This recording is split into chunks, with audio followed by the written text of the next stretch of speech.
Today is Tuesday at napaka-boring ang panahon kasi mag-ice mamaya.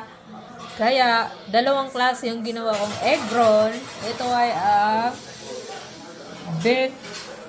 Yung iba luma, yan eh. Yung luma, hinalo ko dyan. Yung dati kong ginawa. Ito yung pork and beef egg roll. Ayan yung nagawa ko. Ayan.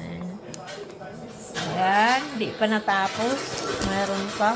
Kulang ata yung wrapper ko. Kaya, yan pa. Medyo marami pa eh.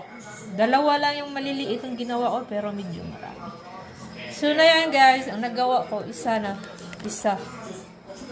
Diba? Ang dami kong nagawa. So, yun lang gawin natin pag boring kayo, magluluto lang kayo.